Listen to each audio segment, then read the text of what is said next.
Welcome to The Favorites, presented by Draftkings. The crown is yours. We are an Action Network podcast. I'm Brandon Kravitz, and the crew is back together once again on this fine Tuesday morning. Kendra Middleton, the Prime Minister of Degenerate Nation, Stuckey. On today's episode, we are planting flags for Week 12, our official Thursday Night Football preview, Bills versus Texans, and of course, the main event, Evans Tuesday Primer, Cowboys domination on Monday Night Football. Not a lot to go off of from that game, but Kendra, how'd we do on the Monday Night Football parlay? I had a horrible week, a horrible weekend. Our parlay on Sunday missed because of me. It's a tough time. It was a tough time. We are here for the Genty catches. Support. I was impressed with, though, I have to say. How'd you do, Stuckey? I had the Genty catches, so Genty reception yards over, but nothing big. Boring game, another boring primetime game. We're on quite a run. Did the Raiders make a mistake with Genty at 6 overall? Are we ready to make that proclamation? 1.2 yards per carry last night. He really hasn't gotten going this year. He's had a couple of nice games, but do you think they would do it over again, Stuckey?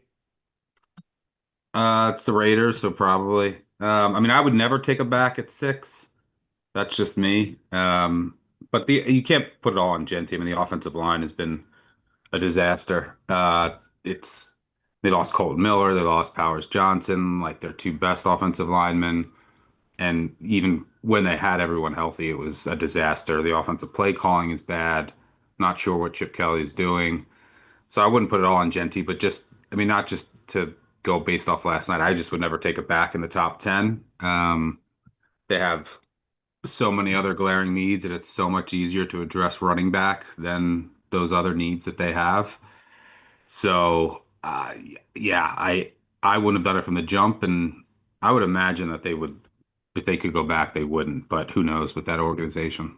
We live in a value-based world as sports bettors, and there is, no matter how much you like a running back, they'd have to be otherworldly. And we've seen some great ones come out of college. Ashton Genty, of course, put up some ridiculous numbers at Boise State, but it's hard to justify for anybody, even the McCaffreys, the Adrian Petersons. It's just hard to justify that sort of draft cost. And now, you see, where would they be worlds better if it was a DB instead of a running back? Not necessarily, but Genty's doing nothing for this team right now. Neither is their head coach, by the way. Pete Carroll not likely to survive this. Lack of effort, lack of consistency.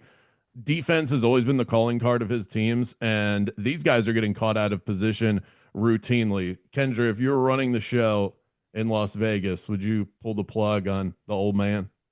No, I wouldn't, because I think going into this season, it wasn't really like a hire for long term. It was more so just, let's hire him, get through the season, start this rebuild. It was a tough coaching cycle, too. I think that they're probably going to have maybe the pick of the litter now that Brady's more involved, more hands-on by the end of this season. I think you ride it out with him. You don't embarrass him. You let him retire. There's no way that it was ever the plan to keep him around long term. I don't think you fire him. I think you just ride it out and, hang your hat on whatever you can at the end of the season. I will say, though, with backs going in the first round, obviously, I'm not a fan of it, but it didn't work out for the Chiefs either. They took Clyde Edwards-Helaire, I believe, in 2020. But you had the Lions take Gibbs, get a lot of shit for it. That worked out. The Falcons took Bijan. He's like one of the strengths of their team right now. But don't you think it comes down to infrastructure? Like, those guys are great, but if you don't have the pieces set up to allow them to succeed, especially, and you can say that about almost any position, but especially a running back, without the line, without a good play caller on offense, it just doesn't matter. Christian McCaffrey, I think, is a really good example of this, because he put up great numbers in Carolina. They weren't built to have Christian McCaffrey really impact their wins and losses. The 49ers are. You mentioned Gibbs. The Lions were built to have Gibbs succeed. If you don't have that infrastructure, Because they're then finishing it's a pieces. That's waste. what running backs are. They're finishing pieces. Look at Exactly. Saquon on the Eagles. Like that's why they got him is because they could afford the fancy, expensive finishing piece that would push them over the edge. And That's what a running back is. Absolutely. And Clyde Edwards-Helaire is the kind of the that was just a bad pick. He just turned out to not be a good NFL player, but they would have fit that sort of mold. Jonathan Taylor, by the way, went a couple of picks later in the second round, but they wish they had that decision back. 3 double-digit spreads this week. We also have Chiefs Colts, Cowboys Eagles, Bucks Rams. If we were grading the week that is in front of us, and we've got a lot of bets to throw out there for you. For betting in general, as a football fan, Kendra, how do you grade week 12 as you look at the slate?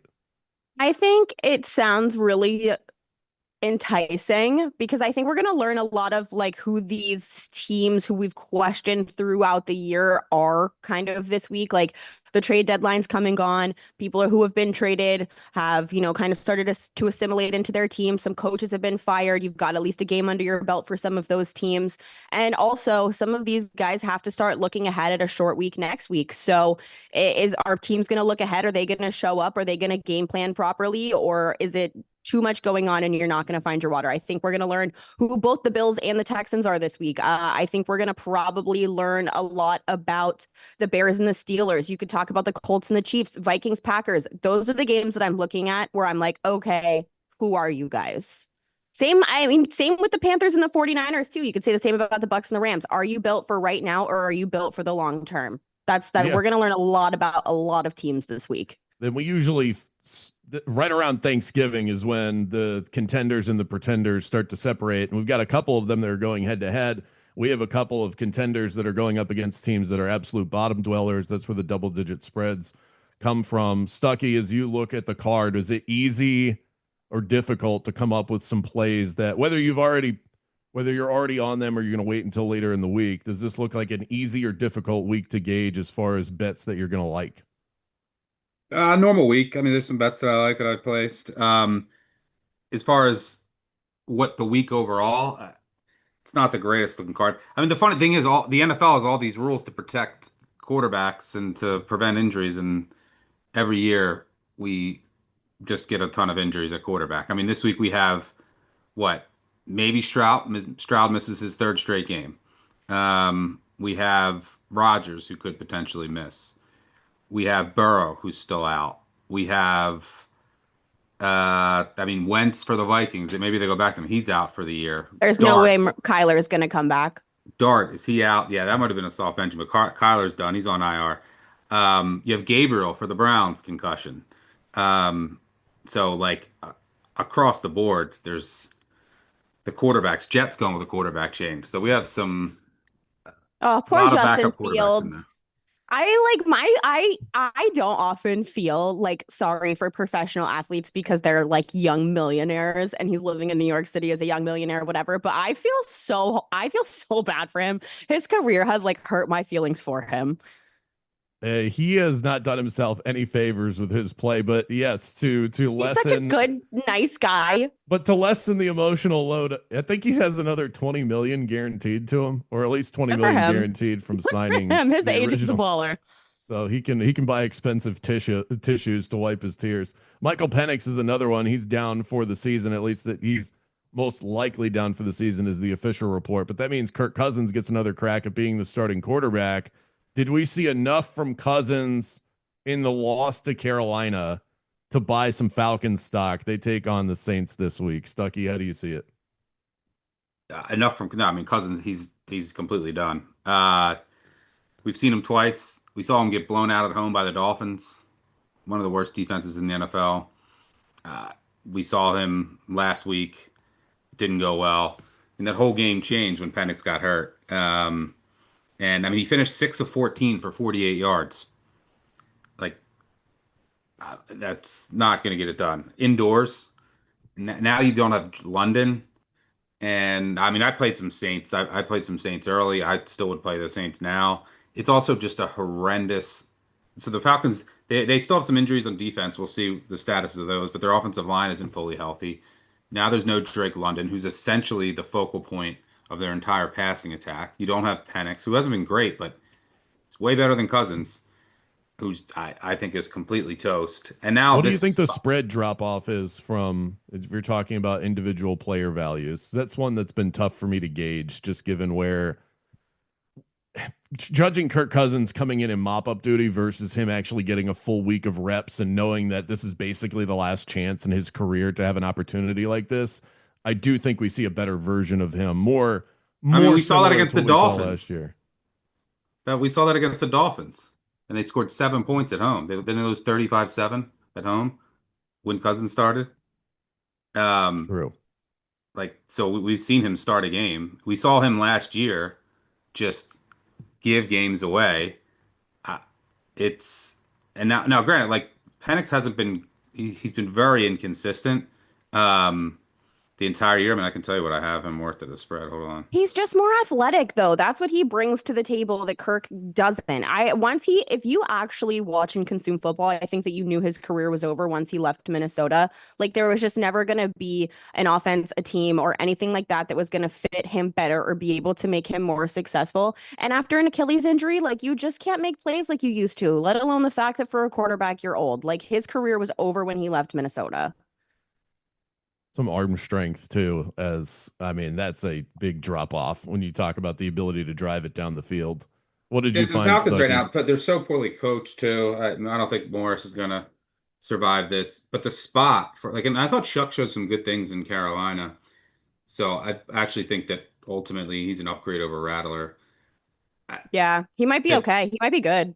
the Saints can stop the run too. Like now you're gonna have Cousins. I don't think it's gonna go up. But the spot on paper, you have the Falcon, the Saints coming off a bye, which I think will serve Shuck well, right? Like new starter, gets 2 weeks to work with the offense. And the Falcons are coming off back-to-back overtime losses to fall to 3-7, and now won't have London, Penix, a fully healthy offensive line. But it's just dreams are crushed. Like their season's over. They're 3-7 in the NFC. Like they're not going to the playoffs. It's over. So like, do they get off the mat? I'm not sure. I think the Saints are the side. Cousins has lost 6 in a row against the spread as a starter. So I think you guys are spot on your read. I wish that this spread did not flip. The Saints were +1.5 at open. They're now -1.5. This would Two, be I got some 2.5. So on that's DK right now, it's -1.5. But yeah, that's I guess if you want the Saints, you got to get in on it now. I wish they were dogs. I would tease this so fast, but of course that window appears to be closed. Also, some news that just came in: no surgery for Aaron Rodgers. He's trying to play on Sunday, so I guess the fracture is not so bad that he can't play in their upcoming game. You get the Steelers at Chicago to take on the Bears. Bears -3. Stuckey, you continue to fade this Bears team, and it's just they are pulling rabbits out of the hat. So I don't know if you're going to go back to the well and the plant the flag at the end of the episode, or maybe just avoid the Bears altogether. yeah, I mean, let me see.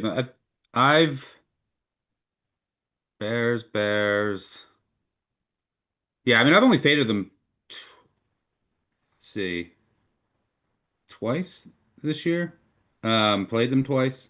I had the Ravens against them, and then I had the Vikings last week, and McCarthy was just an absolute disaster. No, I have no interest in this game really. We'll see on Rodgers.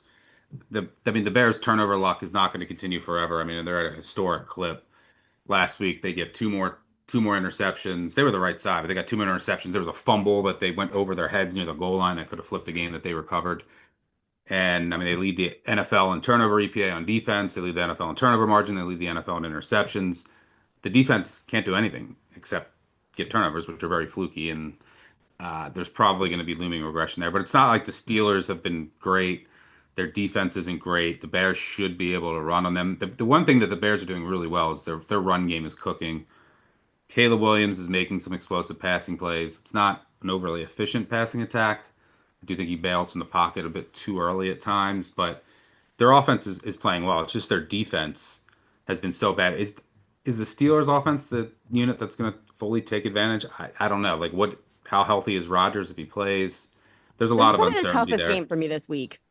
Yeah, I don't have a ton of I interest. agree. I want no part of that. No, I it will scares avoid that. it scares me.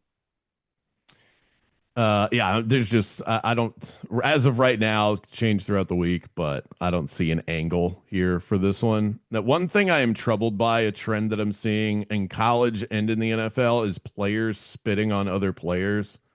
Kendra, we have Jamar Chase, the latest to be suspended for a spitting situation. He spit on Jalen Ramsey, your boy, and he's a spread mover with no Jamar Chase. That line is certainly. I mean, I think we'd probably be at like Patriots -7.5. It's at 8.5 right now against the Cincinnati Bengals. But why does this continue to happen, Kendra? First of all, T. Higgins fantasy owners, please rise. There you However, go. Anytime. before I answer this question, in a fist fight, who do you? Not that we're an anti-violence podcast. Anti-violence. In a fist fight, who do you think would win between Jamar and Jalen? Everyone answer. I would probably go Jalen Ramsey. He's got that nasty in him. The DBs are a little tougher than receivers. I would agree with that too, Stuckey. He's muted. Oh no. Did somebody in production put him in jail? Oh no. Said no, so we don't want Stuckey Oh commenting on this. I will say, to make the case for Jamar Chase. Oh wait, I had myself on mute. My cat Yes, you did. My wife's gonna get my cat. He's outside my house, just screaming at the window. Meow. Let the man in. Like he's just clawing at the window and yelling. I know you animal always take the abuse. D back over. Always take the D back over wide receivers who are usually divas. The one exception is I might have taken Evans over Lattimore, which is the old rivalry. This might be the new one. But yeah, I think I would take. I would also. take Ramsey. Ramsey's the only option here. What floors me about this is that if you knew you did it and you know that there are cameras absolutely everywhere, why lie about it? Like literally, why lie? When he was doing his post-game presser and he was just like, I didn't spit on anybody, and then he doubled down on it. I get that you can't say that you did it because of the fact that he lost like what, $500,000 for this too. I feel like that's insane. He got fined a game check and his bonus or something. I think it was like upwards of $600K. Like that's an expensive spit. I don't think I would spit on anybody for that amount of money. So keep that out of her DMs, please. Okay. For those that are listening. The only case for Chase in the fist fight would be speed, because he's much faster than Jalen Ramsey, and that does matter. And age. So keep that in mind. The age, yeah, definitely. but like if you're fist fighting, what are you running for? Don't be a coward. Well, I just mean like hand speed, I guess. Yeah, but I don't think so. Does that translate? I think Jalen's Florida State days would come out. And I'm not even kidding. You don't want that Tallahassee. The Tallahassee. We are about to get to our look at Thursday Night Football, but first, a word from our very own Kendra as we chat about Draftkings. The Favorites podcast has teamed up with DraftKings Sportsbook, where new customers can bet $5 and get $200 back in bonus bets if your bet wins, plus 3 months of NBA League Pass. Stay in on the action and use your bonus bets on DraftKings same game parlays for a shot at even bigger payout. To get started, use promo code FAVORITES when signing up with DraftKings. Again, use code FAVORITES when signing up and bet $5 to get $200 back in bonus bets if your bet wins, plus 3 months of NBA League Pass. The crown is yours. All right, Kendra. Status update from you. Say something weird.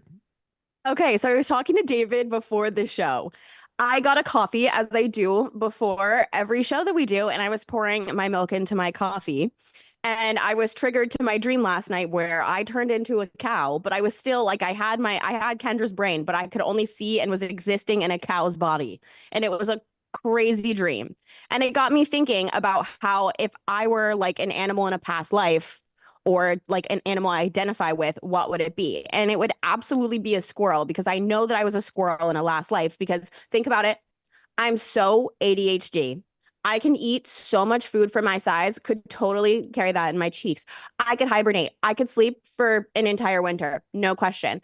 I am cute, but I will also fuck you up. And you never know if I'm going to run into the street or I'm just going to last minute juke you out. You never know. You never know. So if you believed in reincarnation and you were another animal, what would you identify as? I think I would have been a rooster. I have always been an early riser, and I'm significantly louder in the morning than I am later on in the day. And it's not just because I have a 6-year-old, because now I wake up ridiculously early, and it's mostly because of him. But even before that, when I was a kid, I had a hard time sleeping in. So rooster most likely. But I kind of dig farms that, The jokes are right there. I'm going to let them go though. Stuckey, what would you identify as? Uh, Probably a giraffe. They sleep like 30 minutes a day. So, uh, they take like brief power naps while standing up.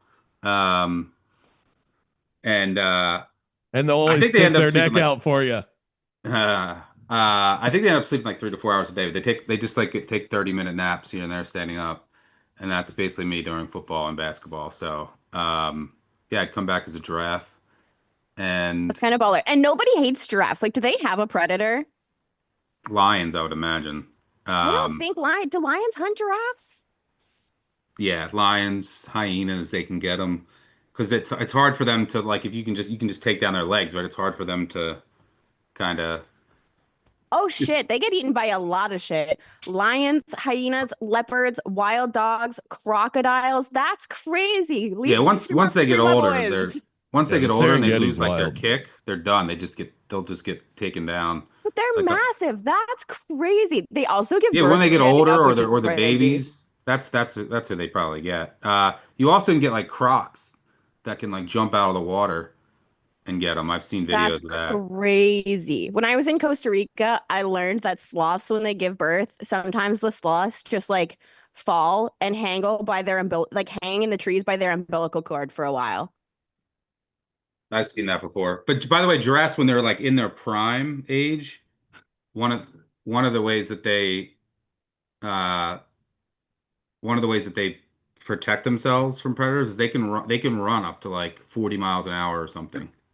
I swear. Whoa. Google how fast where's the production? Google Hold how on. fast giraffes can run. It's something crazy that you would never think. You would think that 37 miles per hour at maximum sprint. They're yeah. 1,800. No, a female's 1,800 pounds and a male's 2,600 pounds. That's like a car coming at you. Yeah, going 40 miles an hour. I don't So like that. I'm but out. once they get I'm out. older, they can't run as fast, and then they break down, and then they're easy to get. But yeah, they have predators. But yeah, it'd be cool. No. Coming off the top rope in production with the Davis Mills comparison. Oh, you guys are wild. Mike That Glennon. is wow. I think if Josh Allen was an animal in his prior life, he would have been a Buffalo Bill. They take on the Texans on Thursday night. Bills -5.5. Total sitting at 43.5. A fun game for Thursday night. It should be at least. You have Josh Allen, who's sitting with the third shortest odds for NFL MVP, the league's top defense. Houston allowing 16.3 per game.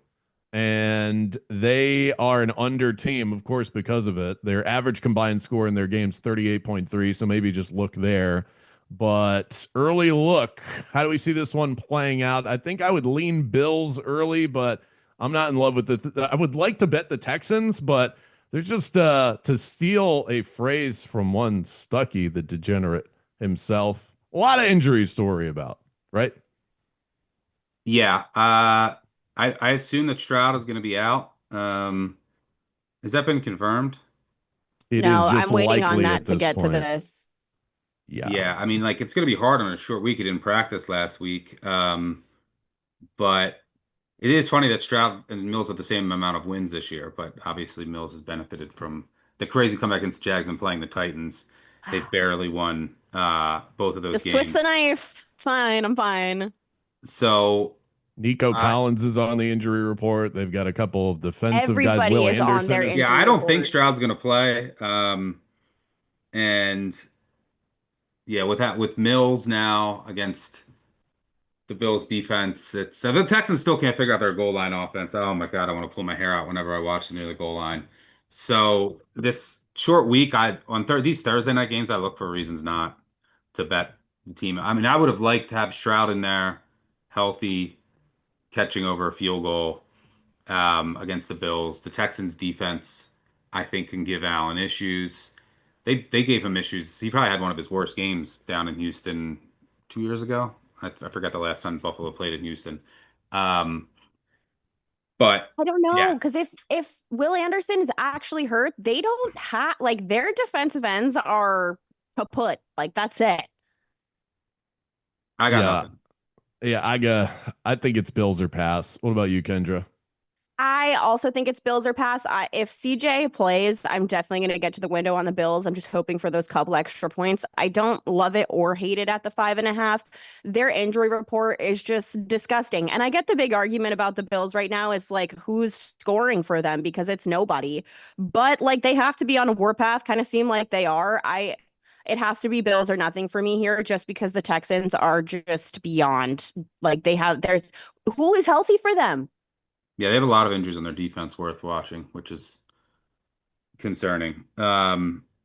So yeah, where the current price is, it's Too probably a many pass. But dollars in this economy. I like if you want to grab the Bills now with the anticipation that Stroud gets ruled out. Like you have Petrie too, who's important as their nickel, but they have some defensive line injuries, linebacker, offensive line.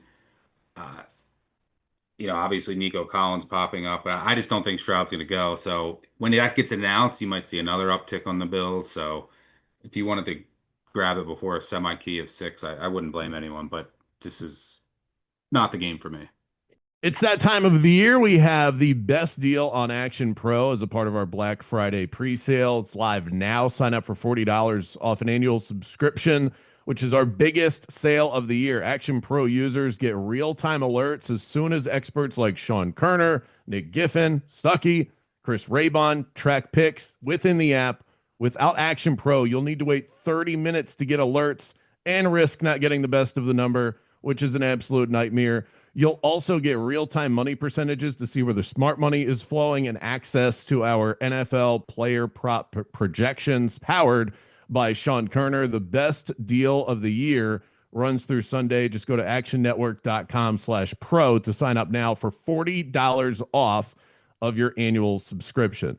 Time now to plant our flag presented by DraftKings. The crown is yours. Kendra, where are you planting the flag this week? Okay, I know that I bullied this team on our Sunday show, and I'm not ready to not bully them, but I'm gonna not bully them this week. And I think never, ever done this. But this is a Jags podcast. I'm going with the Jags this week, and it better not bite me in the ass because I'm terrified. The Cardinals suck. Like they're a bad team. I'm ready to say it. Like they're frisky, they're feisty. You can say all the things that you want to about them. However, the Jags are getting healthy. They're getting players back. Hunter Long coming back for the Jags this week. Believe it or not, if I'm not mistaken, he's tied for leader of touchdowns on the Jacksonville Jaguars right now, which is crazy because this is his third team since he was drafted out of BC, and none of those teams were ever able to find a spot for him. But he's clicking in this Jacksonville offense somehow. Liam Cohen called the game of his life last week, and he'll fit right back into this. I think Bashal Tutin's going to go, so that's helpful. Anton Harrison's going to be playing. Jordan Lewis is coming back. This team's getting healthier this week. I love this. I think it's going to be a good go for everyone all around against a bad team. Get right spot for them. It's not even a get right spot for them. They just beat the crap out of the Chargers, but a get right spot for the guys who haven't been playing in a couple of weeks. Good team to do it against. I think you're stupid at this number if you're not looking at Jacksonville. Mm-hmm. So I have not. Last week you didn't want any part of the Jags. Now you're all back on board after you see them win 35-6. No, I still talk shit about them on Sunday. You said they stink last week. They do stink. They're a bad team. She's getting drunk on her own team. Let her have fun. No, you guys. They're a bad team that you want to lay points with on the road that you think is going to get right. Saints this week. Yes, I'm fading the Falcons. But I also said the Jags were good. last I week. don't think that they're good. I think Trevor Lawrence, someone on Twitter called him a guppy faced, and I don't think he's a, but now that they've said the guppy thing, I can't unsee it.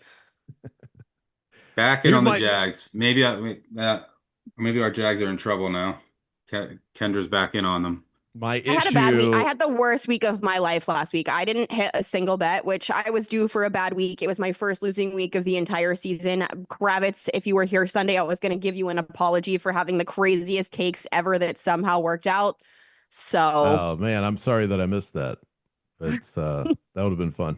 I'm happy to eat crow when I have to. I'm definitely not the type of person who can't take criticism or a joke or feedback. So you guys really gave it to me last week, and I'm happy to take it. Well, y'all called me crazy, but I was You stuck. are crazy. I was watching the Magic lose to the Rockets in overtime. So unfortunately, I was not able to make the Sunday pod, but you guys did a phenomenal job. Here's my issue before we hand out ours for the fellas. My issue with fading the Cardinals here was okay, they're in bounce back mode. They got blown out last week. So typical spot, follow the team that just got blown out.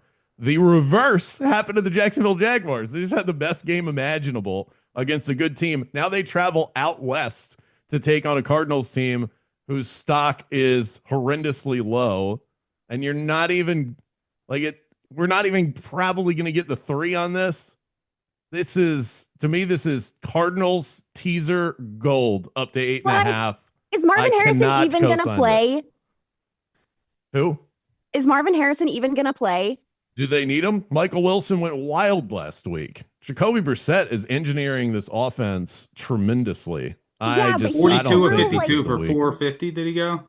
Yeah, and he still lost.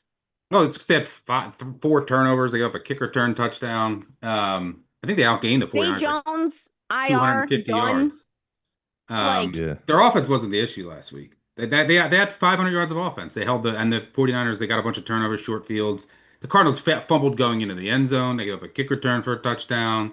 They had 2 turnovers. Saxonville is back. At 3, I would look at the Cardinals, but Cardinals plus 2.5. You're a fake Jags fan. I knew you would do this to me. I am going to fade the Cats this week after they were profitable to me last week. Cardinals up to 8.5. Niners down to 1 against the Panthers. That'll be my teaser of the week. Not my official plant the flag, but if you wanted to know where I was going to go with that. Stuckey, what about you? Plant the flag. I'm going to go Cowboys plus 3.5. Mainly because I make this slightly under 3. I think it closes at 3. And this Eagles offense continues to be broken. They can't get margin on anyone. I mean, Jared Goff last week, the Lions went 0-5 on 4th down. They had a turnover at the goal line, 3 turnovers in their own territory, a turnover at midfield. Goff, with his glove, couldn't complete a pass. He was 2 of 18 at one point. And the Lions, the glove in there. if not for a phantom flag on a made-up penalty, would have gotten the ball back with a chance to tie the game or win it if they made their extra point due to a celebration. The Eagles can't get margin on anybody. Their offense is broken now. No Lane Johnson. He has been so important. And the Cowboys defense looked better. They're going to be better against the run with some of the reinforcements they added, obviously with Williams and with Wilson getting shown back. They'll be better against the run. Now, their pass defense is still vulnerable, but no Lane Johnson. The Eagles, they can't throw it every week. It hurts in this offense, especially really struggle against zones. That's what you're going to get against Eberflus. So I think it's a good matchup.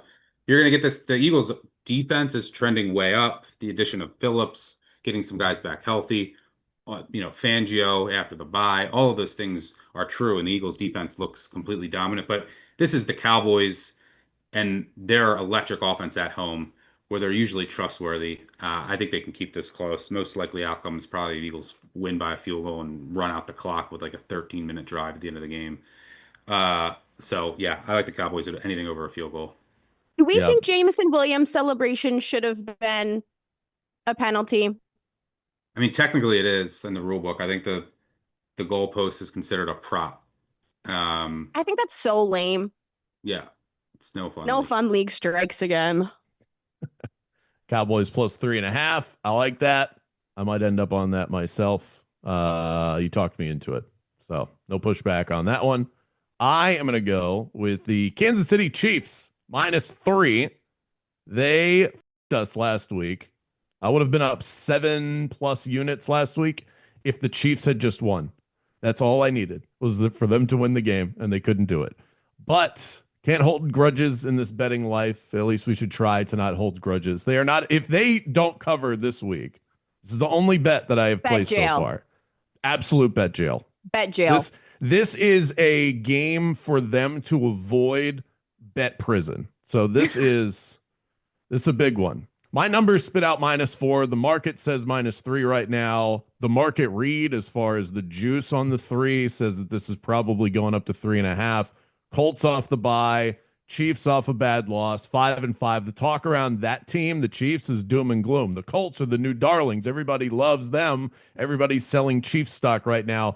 And then schematically, Steve Spagnuolo should be able to confuse Daniel Jones. He's going to send creative blitzes. Daniel Jones was sacked 7 times against the Falcons in a neutral site a couple of weeks ago. Now you go into Kansas City, where they're effectively playing a playoff game here. So I will take the Chiefs and lay the points before it gets to 3.5. I'm not Any even thoughts? talking like we're putting them in jail. No, we are locking them up in federal prison. They are dead to me. Even though I have them not to make the playoffs long term, I can't. No. Yeah, Colts offense agreed. also hasn't been the same out, like not in perfect conditions. Right. They're going to be like, you look at all their games leading up to the past 2 weeks where Jones turned back into a pumpkin. I mean, you look at his pressure to sack rate, his turnovers. They were all basically in Indy or in SoFi. So yeah, he's got that look to him again, that Giants look where it's Dazed and confused. dazed and confused, and his sack numbers are way up. It's, that a lot of the league has seen what this offense has looked like, and has made some adjustments as well. And Jones is back on pumpkin watch. So yeah, it's, I don't know. Not my I'm around Indiana Jones. this number, but yeah, the aura is gone on Daniel Jones. But I do feel like JT could have a big day on the That is ground. what I worry about. I think if this doesn't get home, it's because Taylor went wild. The discourse on him is as the MVP has gotten a little sexier, though, I will say. He's in consideration. I think he'd be, if I had a top 4, he'd be in that for sure. Stafford and May have done their thing. Josh Allen's performance this past weekend was enough to slam him into the top 3, which he is odds-wise. I don't think you can lose to the Dolphins and be the MVP. I'm sorry. 6 touchdowns, though. 3 on the ground. And he threw to Terrell Shavers. I'd never even heard of this person. So I actually thought that Kendra was going to scream at me for this pick. So I'm a little bit thrown off right now. No, I have no right to yell at anybody this week. I just went 0 for 4. Good point. All right. Our recap. If anything, here. I'm fair. Jags +2.5 for Kendra. Stuckey is on the Cowboys +3.5 against Philly, and I'm laying it with the Chiefs -3 against the Indianapolis Colts. Those are our plant the flag games presented by DraftKings. And now for the main event. No betting week can start without it. It's the primer, courtesy of Evan Abrams. Evan, welcome to the show. If you were an animal in your past life, what would it have been? Yeah, very simple. I'm a cat. Meow. 100% cat.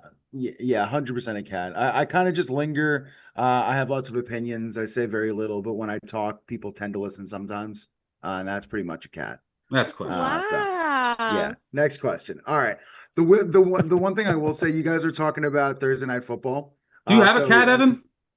I had a cat. She unfortunately passed away. But I had no. a cat for No, you're fine. I had a cat for 16 years. Stuckey. You're fine. I had a cat for 16 years. Cats are the best. Rescued. Fantastic. But Eva, yes. okay. Yeah, we have 3.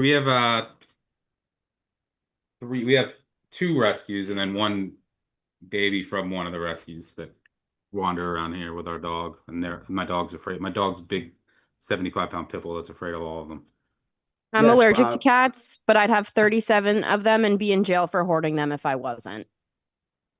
Yes, my second cat. I had a cat in college named Poopy Murdoch. He was fantastic. And then rest in peace to Parlay. So we will Parlay and Oh Poopy. my God. I want to yes. rename my cat to Parlay. That's great.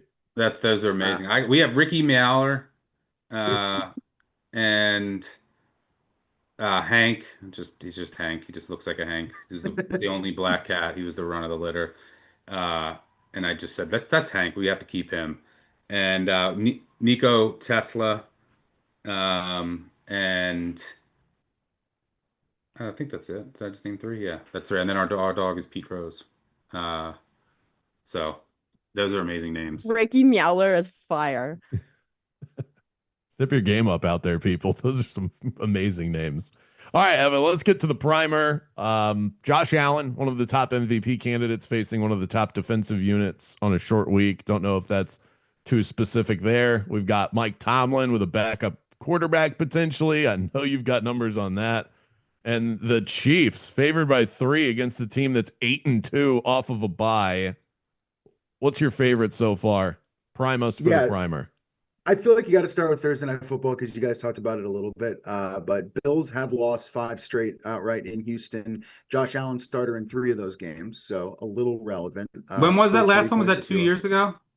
Yeah, I believe so. Two or 3 years ago, but 3 of those were Allen, and scoring 20 points or fewer in each of them in the 3 losses. So a little struggle bus. The thing that's crazy, and Stuck brought it up, and I feel like since it is a primetime game, but Texans goal line struggles are absolutely ridiculous. 13 carries this year inside the 5. The Texans have a total of 0 rushing yards and 1 rush touchdown. So literally can't go anywhere. No idea what to do. So those to me are the storylines for Thursday Night Football. But to me, the actual storyline, the biggest thing to look at this week are the Panthers. I mean, truthfully, playing in prime time for the first time in 2 years. And this year, they've got 6 wins as underdogs in their first 11 games, which is tied for the most for any team since 1990. To me, they are the story. Most profitable team on the money line. Like lots of good storylines there. And they get San Francisco in a primetime game. So that one should be fun. And one other one for you, Brandon. So double-digit favorites. You got a bunch this week. You said Ravens, Seahawks, Lions. Interesting enough. So last 3 seasons, double-digit favorites, 35-26, 57%. They're 8-5 against the spread this year. This will be the first time double-digit favorites above 500, 3 straight seasons in the Super Bowl era. We have yet to see it happen, and we are currently seeing it in the last 3 seasons. So we will see how those 3 teams perform this week, but huge road favorite with the Seahawks, right? 13.5. We'll see what happens there. Who's your favorite among the double digits? Lions, Ravens, Seahawks. If you had to lay one right now, Evan. Interesting. I'd probably say the Giants. I know it's probably trendy. I mean, Lions covered 13 in a row off of a loss, but that also to me feels like the best bounce back of the crew. Like I actually think Tennessee has a little bit of a shot, maybe how crazy I am in that one. But I think the Lions is the easy one. Like the Giants can be beat so bad, and at the end of the game, I feel like it's a run upper. Like they'll just it's inside. Just Lions to me. Do you think that number is going to get any better, or do you think it's going to probably stay about there? I mean, looking at the market right now, 10.5. I feel like closer to Sunday, it'll go up, but I think right now, I think it's just hanging. Like it's about 60% of tickets. Maybe it goes to 11, but not much higher than that. At least not till Sunday. What about Cowboys Eagles history? I mean, the only thing you really got to know there is Eagles wearing these Kelly Green jerseys. So you're going to see it everywhere, but they're undefeated in those. But they rarely wear them on the road is what I've seen. I believe it's been like 30 years since they've done that. Usually a home deal for them. But Dak versus NFC East. Is that where we're going to get those? We're going to see those stats on the broadcast. 31-13 against the spread. Only quarterback better, Aaron Rodgers. So yeah, there is definitely something there with Dak in this spot. Also, as an underdog, you don't get that too many times with him in this division. But that to me is probably the storyline there. I mean, Phillies won 3 straight versus Dallas, but you know that hasn't happened since 2003, 2004, which is kind of odd.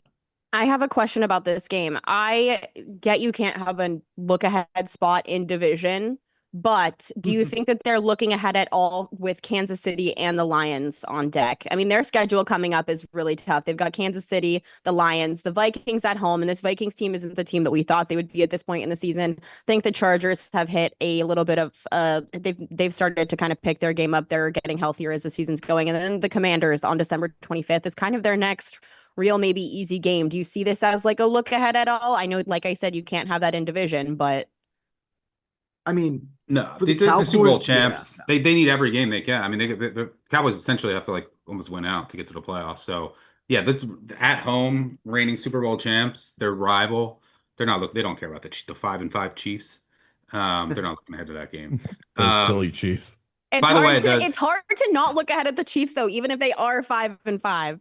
no, they're not. They don't care. This is their biggest rival. Yeah, this is their biggest game of the year at home against the Eagles, who just won the Super Bowl. This is by far their biggest game of the year. Like even if they were completely out of the playoff picture, They definitely care about the Chiefs at home on Thanksgiving, and you're not going to tell me otherwise, but I appreciate they'll it. care. I'm just saying they're not worried about that this week. They'll be solely focused on the Eagles. The Cowboys need every game. Like one more loss might do them in. I will say the Texans Bills game, the last time I just remember the last time they played, it was the Sean McDermott terrorist game. All the terrorist memes were out because the Texans punt, it was tied at 20. The Texans punted to them and they had the ball at their own 2-yard line with 20 seconds to go. And you could take knees and go to overtime, but they threw it 3 times against that defense, 3 incomplete passes. They took 4 seconds off the clock, and that they had to punt it. And the Texans obviously got they fielded the punt at the 40, and then they kicked the 58-yard field goal to win. McDermott I've never seen anything worse. That was the last time they played there. 23-20 Texans win.